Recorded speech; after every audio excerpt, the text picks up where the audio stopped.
English progress every single time you press the play button. You think you are learning, you think you are studying, but you are actually cheating your own brain. If you still need to read text on a screen to understand what a native speaker is saying, you are not listening, you are reading. And today, we are going to cut that safety rope. It is a harsh truth, Daisy, but it is the only truth that matters. The eyes are the enemy of the ears. In my 30 years of teaching at the university level in New York City, I have failed students who had perfect grammar on paper but were effectively deaf in the real world. They walk into my classroom, they write beautiful essays, but the moment I ask them a question without writing it on the blackboard, they panic. Today, we are not just talking about subtitles, we are talking about fear. That is a terrifying introduction, Peter, but I think our listeners need to hear it. Nervous laugh. You said something very powerful just now. You said the eyes are the enemy of the ears. That is a very strong image. Can we slow that down? When you say enemy, you mean that using our eyes actually stops our ears from working? Let me be precise. When you use two senses at the same time, one sense will always dominate. If you're watching a movie with subtitles, your brain is lazy. The brain loves to be lazy. It loves the path of least resistance. Reading is easier for you than listening, so if the text is there, your brain ignores the sound.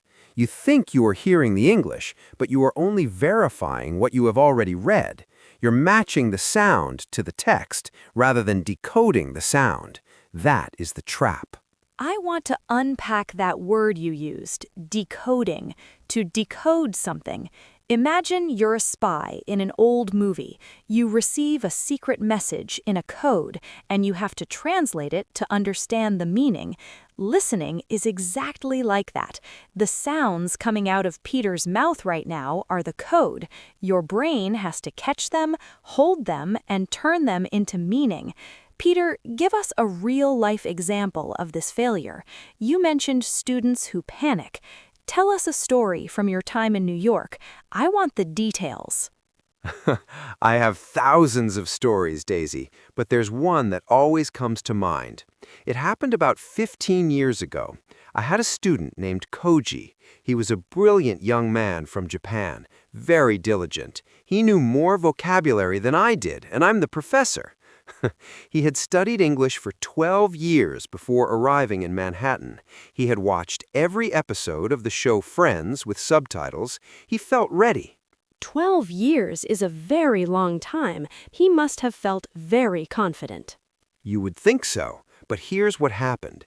It was a Tuesday in November. I remember because it was raining, that cold, miserable gray rain we get in New York. Not the polite rain you have in London, Daisy. This was aggressive rain. Koji walked into a coffee shop near the university.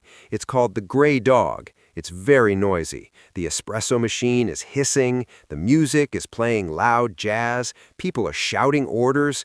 Koji walked up to the counter. The barista, a young woman with a thick Brooklyn accent, looked at him. Let's pause there for a second. I want the listeners to visualize this. The coffee shop is loud. There's background noise. This is the real world. It's not a quiet classroom. Go on, Peter. Exactly. The barista looks at him and says one sentence. She says, "What do you like?" Now Koji froze. He stood there, water dripping from his raincoat, completely silent. He had no subtitles. He couldn't see the words floating in the air. In his head, he was looking for the grammar. He was looking for the subject, the verb, the object, but he heard one sound. "What do you like?" I can hear the panic. What did he do? He said, "Yes." He just said yes. The barista looked at him confused and asked again louder. I said, "What do you want to drink, honey?" And Koji, this brilliant student who could write essays on economics, turned around and walked out of the shop without buying anything. He came to my office 10 minutes later, soaking wet, and he was almost crying. He told me, "Professor, I do not know English. I know nothing." That breaks my heart, but it's such a common experience. I want to break down that phrase the barista used. This is a perfect example of why reading subtitles hurts you. If you read the subtitles for that sentence, what would it look like, Peter? If you wrote it down perfectly, it would read, "What would you like?" 4 distinct words. What would you like? Right. What would you like? That's clear. That's grammatically perfect, but that's not what she said.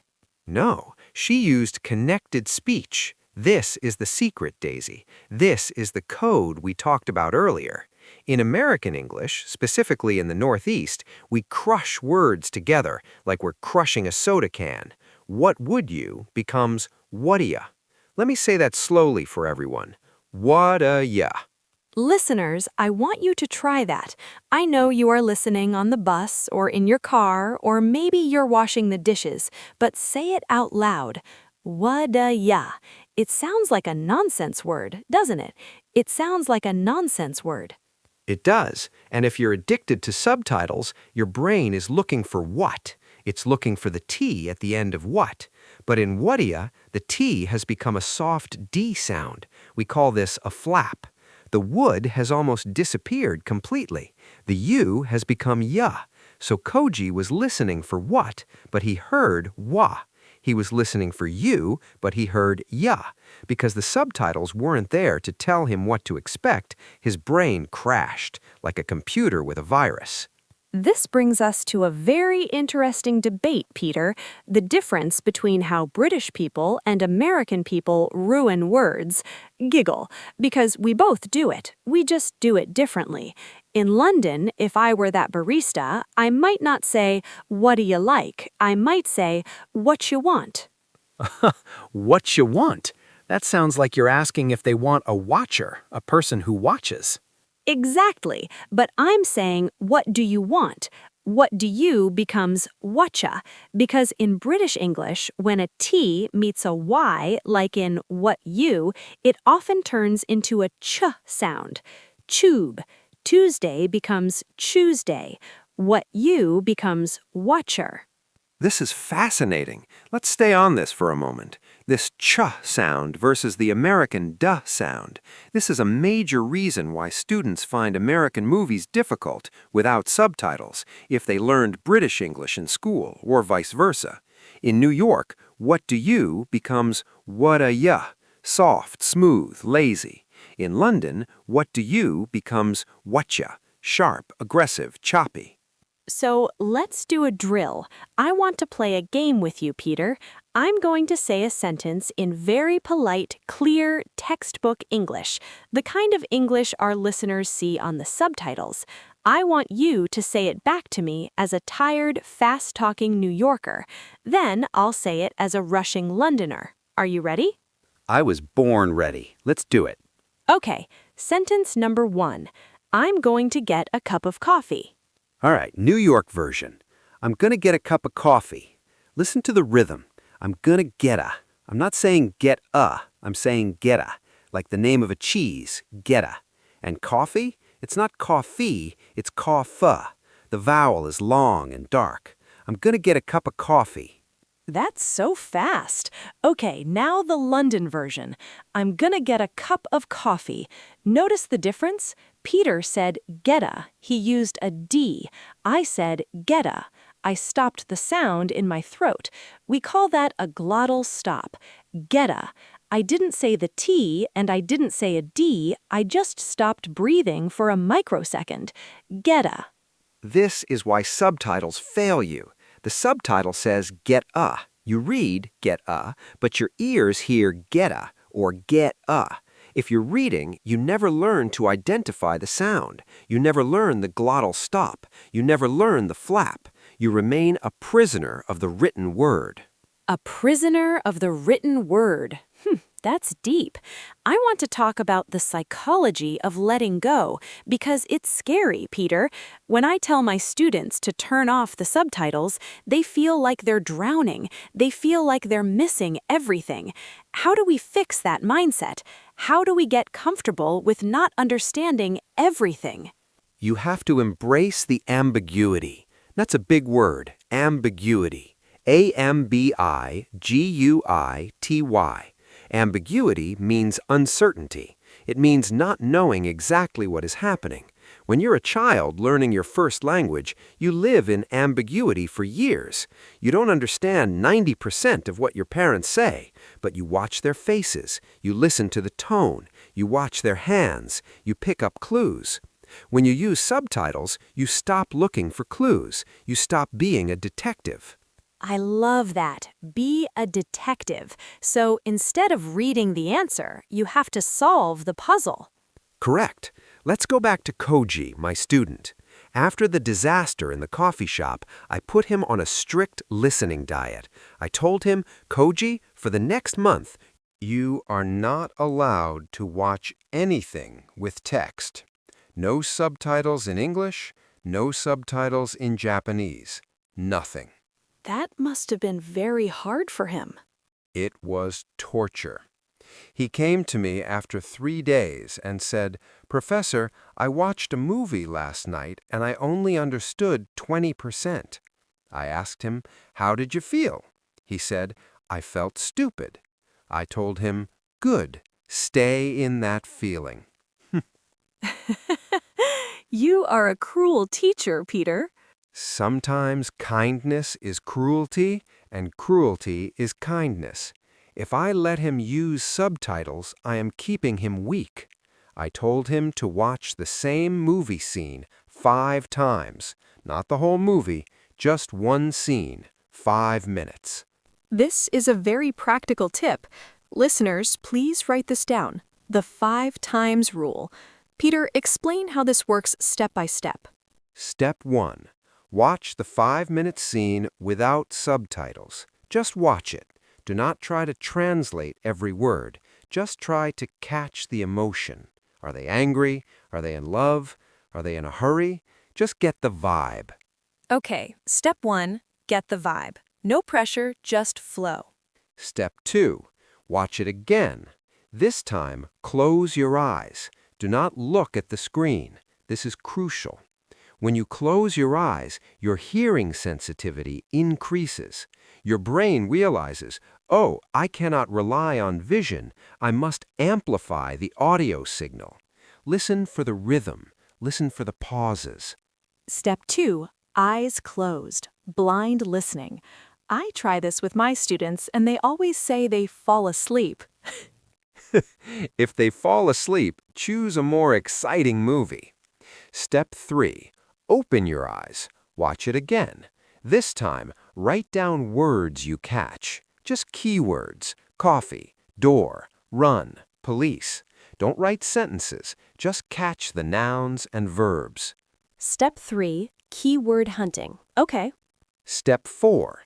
Now turn on the subtitles in English. Watch and read. This is the moment of revelation. You will see the words you missed. You will see "what do you like" written as "what do you like." Your brain will make the connection. Ah, that sound equals those words. This is where the learning happens. And step 5? Step 5, turn the subtitles off again. Watch the scene one last time. Now, because you have the memory of the text, you will hear the words clearly. You are training your brain to hallucinate clarity. You are mapping the sound to the meaning. If you do this with one scene a day for 30 days, your listening skills will explode. It is inevitable. That is so much more active than just binging a series on Netflix while reading. It is work. It is actual study. Learning a language is not entertainment, Daisy. It is a discipline. It's like learning the violin. You don't learn the violin by watching someone else play it. You have to pick it up and make terrible noises until they become music. I want to shift gears a little bit. We talked about connected speech. I want to talk about fillers, the words we say when we're thinking, because in subtitles, they often delete these words. They clean up the text. But in real life, people are messy. Oh, absolutely. The ums, the uhs, the you knows, the like totallys. Exactly. If you only read subtitles, you think people speak in perfect sentences. But if you listen to us right now, we're pausing, we're breathing, like that. I had a student once, a delightful woman from Russia named Elena. She spoke English like a robot. Hello, how are you? I am fine. It was perfect, but it was scary. It was unnatural. She sounded like a GPS navigation system.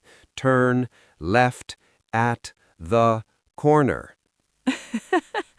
I know that robot voice. It happens when you learn from textbooks and subtitles only. You miss the music. Right. So I taught her the art of the grunt. I told her, Elena, before you answer a question, I want you to make a noise. She looked at me like I was crazy. I said, if I ask you what you did yesterday, don't just say, I went to the park. I want you to say, well, I went to the park. Those little words, well, they buy you time. They're thinking tools. They're the grease in the engine. Without them, the gears grind.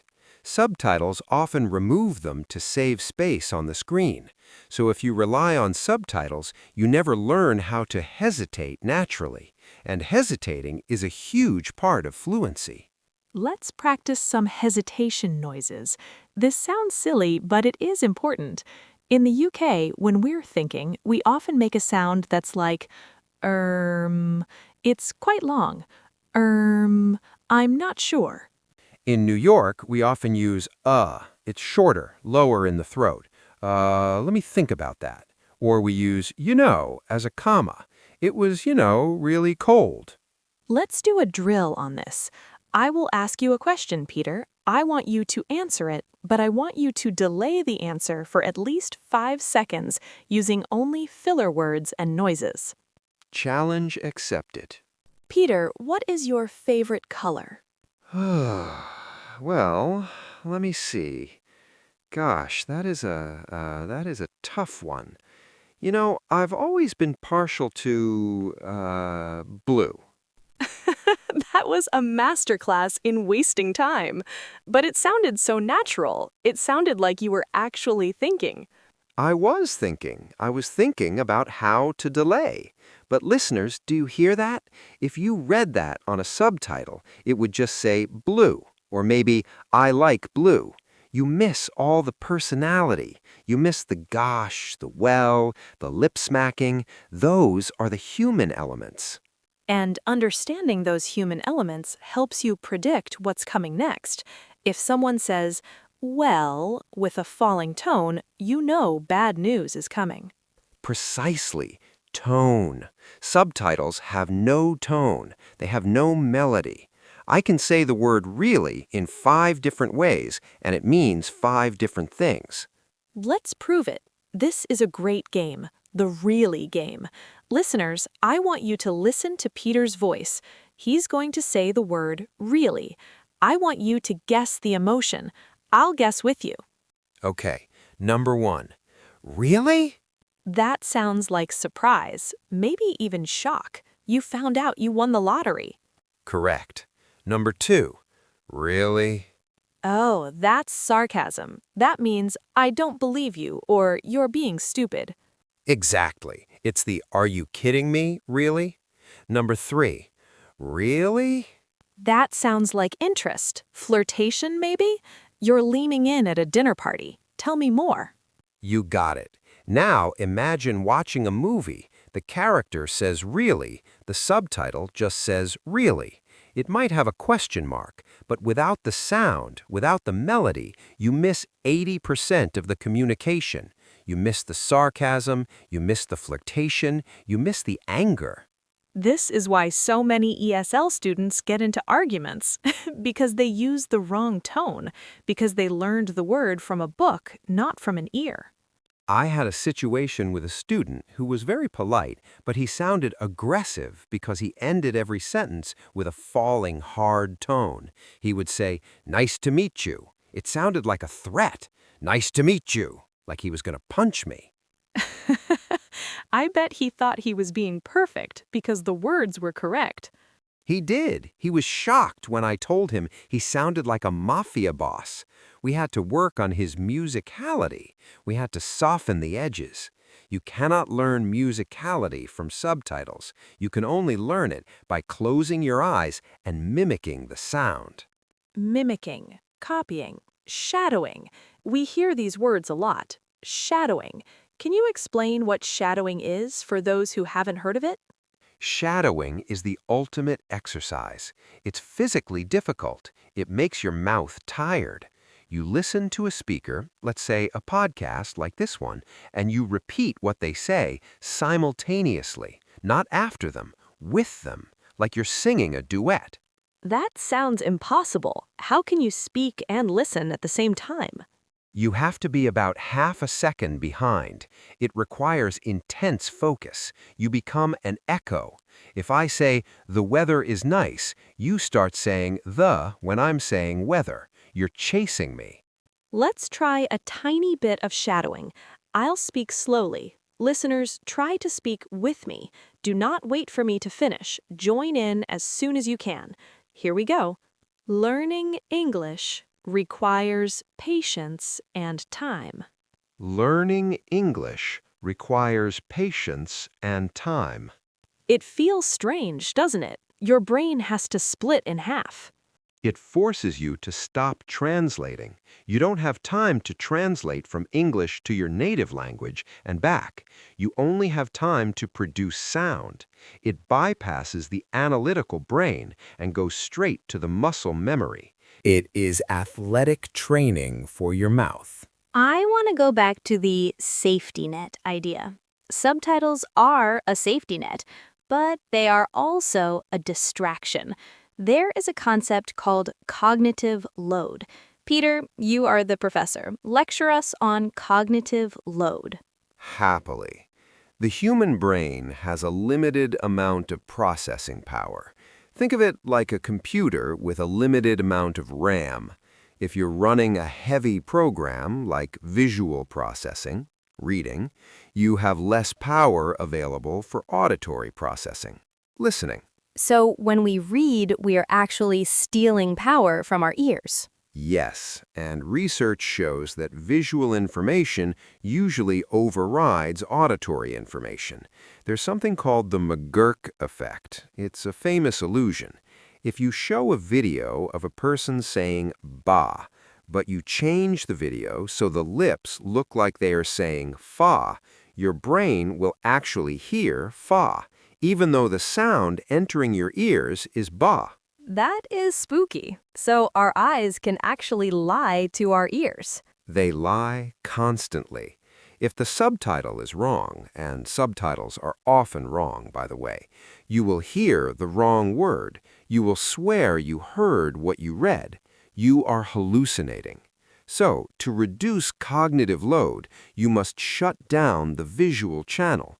When you shut down the eyes, 100% of your brain power goes to the ears. You will notice details you never heard before. You will hear the breath. You will hear the tongue clicking against the teeth. You will hear the smile in the voice. The smile in the voice. I love that phrase. You can hear a smile, can't you? You absolutely can. When you smile, the shape of your mouth changes. It widens. This changes the resonance of the vowel sounds. They sound brighter. If I speak like this, while smiling broadly, my voice sounds higher, lighter, friendlier. If I speak like this, with a frown and tight lips, the sound is darker, flatter. A native speaker can hear if you're smiling over the telephone. And subtitles say nothing about this. They just give you the cold, hard text. Exactly. You miss the humanity. And language is nothing without humanity. It's just data. We're not trying to exchange data. We're trying to connect. I want to talk about accents again, because this is a huge pain point for our listeners. They say, I can understand the news, but I cannot understand a taxi driver in Liverpool, or I cannot understand a teenager in Texas. The news anchor accent. We call it received pronunciation in the UK or general American in the US. It's fake. Nobody speaks like that at the dinner table.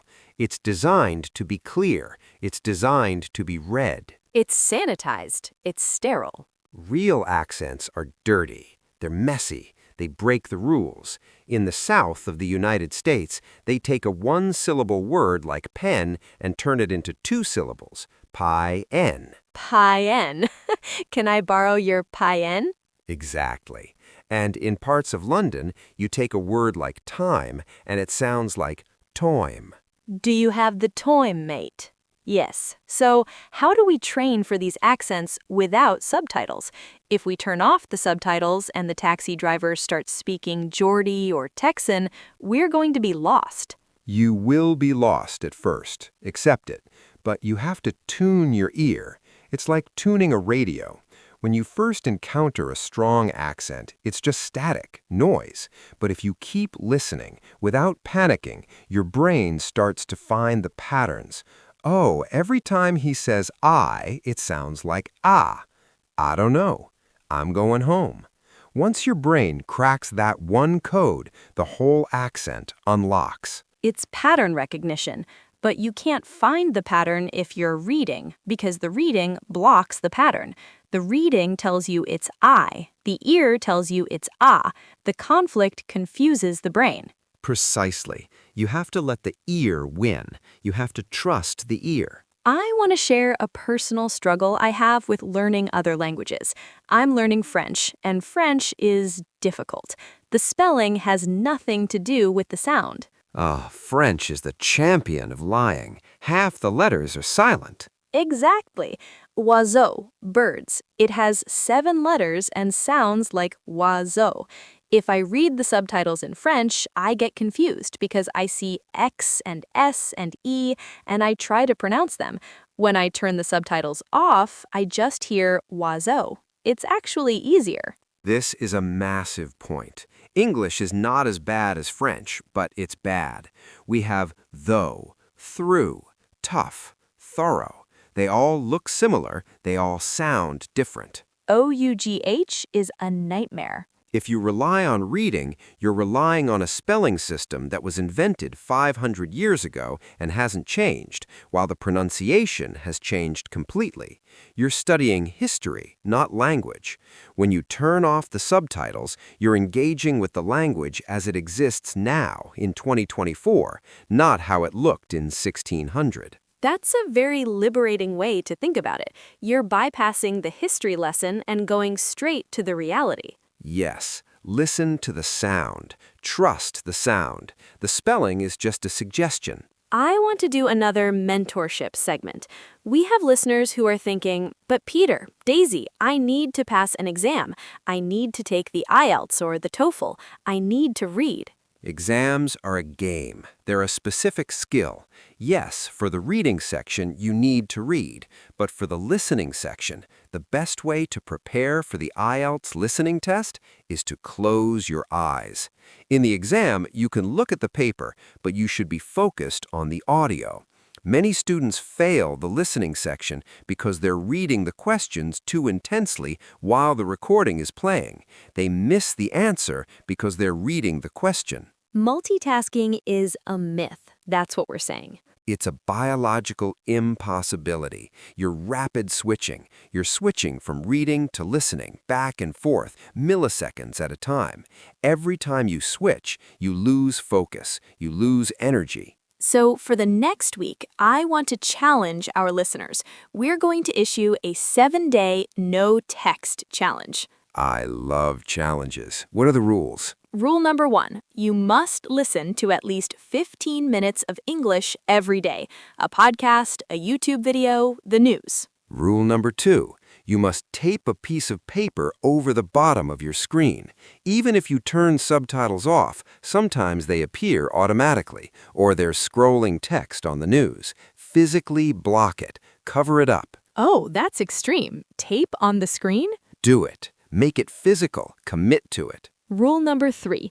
You are allowed to listen as many times as you want. In fact, we encourage repetition. Repetition is the mother of skill. If you don't understand it the first time, don't look up the transcript. Rewind, listen again. Rewind, listen again. Slow it down to 0.75 speed if you have to, but force your ears to do the work. Do not let your eyes save you. And rule number 4. If you still don't understand after 5 tries, let it go. Move on. Let it go. That's hard. We want to be perfect. We want 100%, but you don't need 100% to survive. If you understand 60% of a conversation, you can usually figure out the rest from context. You need to build your ambiguity tolerance. Be comfortable with being uncomfortable. Comfortable with being uncomfortable. That's the motto of growth. If you're comfortable, you're not growing. That applies to the gym, that applies to relationships, and it definitely applies to learning English. If you're sitting there, reading subtitles, feeling safe, feeling like you understand everything, you're lifting a 1-kilogram weight. It's too easy. You're not building muscle. You're just moving your arms. I don't want to just move my arms. I want big, strong English muscles. Then take off the training wheels, turn off the subtitles, close your eyes, and listen. Really listen. Peter, before we wrap up, I want to ask you about audiobooks. Audiobooks are popular now. Are they good for this? Audiobooks are fantastic, but they're usually read by professional actors who speak very clearly. They're a great step one, but they're not the final step. Real life is not an audiobook. Real life is interruptions, coughing, traffic noise, bad grammar, and slang. So start with audiobooks, but graduate to podcasts. Yes, unscripted podcasts like this one. We have a script, but we're riffing, we're adding things, we're laughing. This is closer to reality. And then graduate to movies. Movies are the hardest. The sound mixing is often bad, the music is loud, the actors mumble. Mumbling, that's the final boss, the mumbling actor. There's a trend now in Hollywood, realistic acting, which means mumbling. Even native speakers turn on subtitles for movies sometimes. Wait, really? Even native speakers? Yes, there was a survey recently. Many young Americans use subtitles because the audio mixing in modern movies is so complex, but they're native speakers. They've already mastered the language. They're doing it for convenience. You're doing it for survival. There's a difference. You need to learn to hear through the mumble. That makes me feel a bit better. Even Peter Hansen sometimes needs subtitles. Only for those Christopher Nolan movies where the music is louder than the dialogue. But generally, no. I trust my ears. We have covered so much ground today. We talked about the Marco story. Koji. Poor Koji. I hope he is doing well. I heard he moved back to Tokyo and is working for a big international bank. I bet he orders his coffee in English with confidence now. I bet he does. We talked about connected speech. What do you like? We talked about glottal stops. We talked about the psychology of fear and the safety net. And we did some drills. I hope you were doing the drills, listeners. If you were just listening to us do them, you missed half the benefit. Go back, rewind, do the drills. The really drill is my favorite. Try that with your friends. See if you can communicate just by using one word and changing your tone. That is a great homework assignment. Have a whole conversation using only the word dude. Dude? Dude. Dude. Dude? See? It works. We just told a whole story. Language is sound. Never forget that. Writing was invented thousands of years after speech. Speech is the original technology. Writing is just a recording of the technology. Don't study the recording, study the source. Peter, thank you for this deep dive. It has been intense but necessary. Always a pleasure, Daisy. To our listeners, be brave.